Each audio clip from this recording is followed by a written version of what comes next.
ये चीज़ जल्दी से क्लियर होनी चाहिए। जैसे वो एक बार आए हैं पैरोल पे, अब उनको पूरी तरह से क्लियर करके छोड़ना चाहिए। नमस्कार दोस्तों, द फैक्ट टाइम में आपका स्वागत है। आज हम आपको उस लड़की से मिलवाएंगे जो उस हॉस्टल में रहती थी, जिसके बारे में काफ़ी मीडिया में बातें दिखाई गई, काफ़ी बातें फैलाई गई। डेरा सच्चा सौदा का जो हॉस्टल है उसकी असली सच्चाई क्या है, वहाँ पर पढ़ने वाली लड़की से आपको बातचीत करवाएंगे, जानेंगे कब वहाँ पर ये रहती थी, कैसा माहौल होता था, कैसी फैसिलिटीज़ इनको दी जाती थी और क्या है सच उन खबरों का जो मीडिया में दिखाई गई हॉस्टल के बारे में। नमस्कार मैम, आपका गुड नेम? मोनिका जी, कहाँ से मैम? लुधियाना से। लुधियाना से। मैम क्या प्रोफेशन क्या है आपका? I am a fashion designer. Ma'am आपने बताया आप हॉस्टल में पढ़ती थी डेरा सच्चा सौदा में, कौन से सेशन से आपने वहाँ स्टार्ट किया था? जब स्टार्टिंग हुई थी 93, 94, 2-3 इयर्स मैंने यहाँ पे किया। मैं 3rd में थी और बहुत ही अच्छा था। मैंने मम्मा से ज़िद करके कि मुझे घर पे रहना, आप तो डांटते हो और पिताजी सबसे प्यार करते हैं, मुझे वहाँ पे रहना है, मुझे वहाँ छोड़ो। तो फैमिली नहीं अलाउ करती थी, कहते बच्चे छोटे छोटे हैं, इतनी दूर नहीं रखना चाहिए, हॉस्टल में क्यों डालना है। बट नहीं, मम्मा कहती नहीं, इसका मन है तो अच्छी बात है, एक पॉजिटिव वाइब्स आएंगी, सत्संग में रहेगी उसमें तो अच्छा रहेगा। तो मेरा एक्सपीरियंस बहुत ही अच्छा था और बच्चे थे छोटे छोटे से और ऐसे मतलब पिताजी के साथ, पापा जी के साथ ऐसा प्यार था कि बस बच्चों की तरह वीक में एक बार आते थे और हमारे साथ बैठ के पूरे खेलते थे, जैसे अपने घर के बच्चों के साथ खेलते हैं वैसे खेलना, हमारे से पूछना कि कोई प्रॉब्लम तो नहीं है, तुम्हें सब कुछ ठीक से रखते हैं। हमने बच्चों की तरह शिकायतें लगानी, हमें ये नहीं मिला था, हमने ये खाना था। मतलब बहुत ही अच्छा एक्सपीरियंस था वो। उसको आज भी याद करके वो मोमेंट्स ऐसे होता है कि फिर से वापस आ जाएं। और ये जो बातें फैलाई जा रही हैं ये सब झूठ है, सब बेकार है। अगर उस टाइम कुछ ऐसा होता तो मतलब दिखता किसको नहीं दिखता। हम वहाँ रहे हैं 3 साल, रहना कोई चीज़ वो तो नहीं कि अंदर नहीं रहते थे, वहीं रहते थे, वहीं से रोज़ आना जाना, पेरेंट्स से हर 15 डेज़ में आके मिल के जाना। उनको नहीं शो होता अगर कुछ ऐसा होता। ऐसा कुछ भी नहीं है, सब कुछ झूठ फैलाया जा रहा है और कभी भी नहीं था और ना कभी होगा, ना कभी है। ये सब चीज़ें झूठ है और सारे लोग, इतने लोग मतलब लोकल लोग पढ़ने आते थे, उनके बच्चे तो डेली घर भी जाते थे।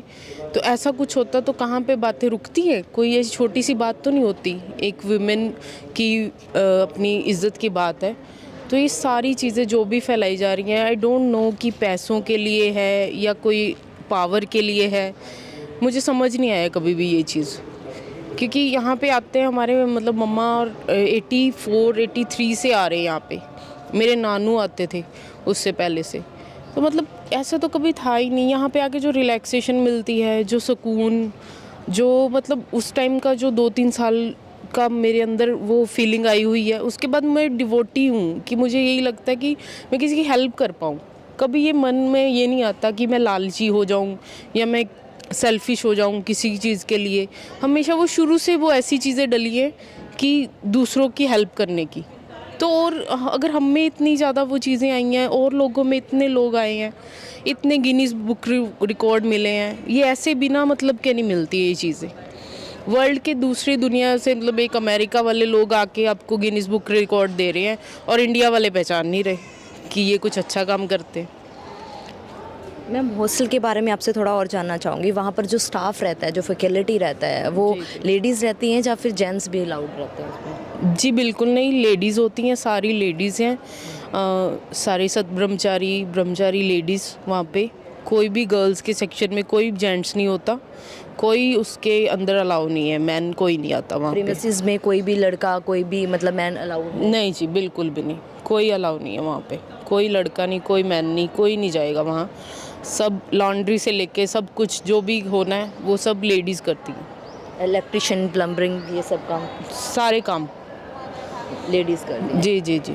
Ma'am saint doctor Gurmeet Ram Rahim Singh जिनसे आप लोगों के बीच में आते थे। जी जी जी बिल्कुल। मैम वो आप लोगों के साथ ट्रीट कैसा करते हैं, मतलब उनका वे ऑफ ट्रीट कैसा रहता है? जो लड़कियां वहाँ हॉस्टल में रहती थी जहाँ आप लोगों के साथ, जैसे फादर और डॉटर का होता है वो ट्रीट।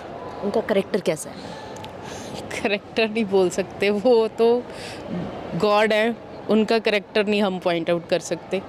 वो सबके केयरिंग, सबके वेल विशर, कभी ऐसा लगा जैसा मीडिया में काफ़ी मतलब हॉस्टल को लेकर इतना अलग तरीके से पेश किया गया, क्या कहना चाहोगे? बहुत ही गंदी चीज़ें बताई गई, बोली गई। पता नहीं उन लोगों को शर्म नहीं आती है बोलते हुए, क्या चीज़ें सोच के बोल देते हैं। कभी मैंने ये सोचा नहीं, समझ ही नहीं आया कि क्या इनको मनी मिल रही है या क्या चीज़ क्या है जो इनको इतना गलत बोलने पर मजबूर कर रही है। गलत हो भी तो भी नहीं लोग बोलते, और यहाँ कुछ भी नहीं था और लोगों ने बोल बोल के बेकार की चीज़ों को खड़ा किया। मैम, हजारों लड़कियां इस हॉस्टल में पढ़ के गई हैं, आपको क्या लगता है कहीं ना कहीं उनकी इज्जत के ऊपर भी सवाल उठाया गया, क्या कहना चाहोगे आप? ये सब गलत है, ऐसा कुछ भी नहीं था। सब बच्चे बस पढ़ने के लिए आते थे, पढ़ के जा रहे थे यहाँ से। तो इस चीज़ को प्लीज़ आप सभी लड़कियों के साथ ये दो राय वाला व्यवहार मत करें, क्योंकि वो स्टडी करके एक अच्छी मेंटल अपनी लेके गए हैं यहाँ से, सोच भी अच्छी, और वो बहुत अच्छे हैं नेचर में भी, और ऐसा कुछ भी नहीं था। उस चीज़ को प्लीज़ ऐसे हाईलाइट नहीं किया जाना चाहिए। जो दूसरी तरफ अगर सोसाइटी की बात करें, सोशली बात करें, तो संत जी का कितना कंट्रीब्यूशन आपको लगता है किस चीज़ में? सोसाइटी के लिए, हमारे कंट्री के लिए? कंट्री के लिए 100% कंट्रीब्यूशन था उनका। आपने देखा ही है, पौधारोपण से लेके सफाई अभियान तक हर एक चीज़ में उन्होंने बढ़ चढ़कर पूरे देश की ही हेल्प की है। आज के टाइम में नीड है मैम उनकी सोसाइटी? बहुत ज़्यादा नीड है, इट्स फुल नीडेड। क्या अपील करना चाहोगे आप सरकार से? ये चीज़ जल्दी से क्लियर होनी चाहिए। जैसे वो एक बार आए हैं पैरोल पे, अब उनको पूरी तरह से क्लियर करके छोड़ना चाहिए।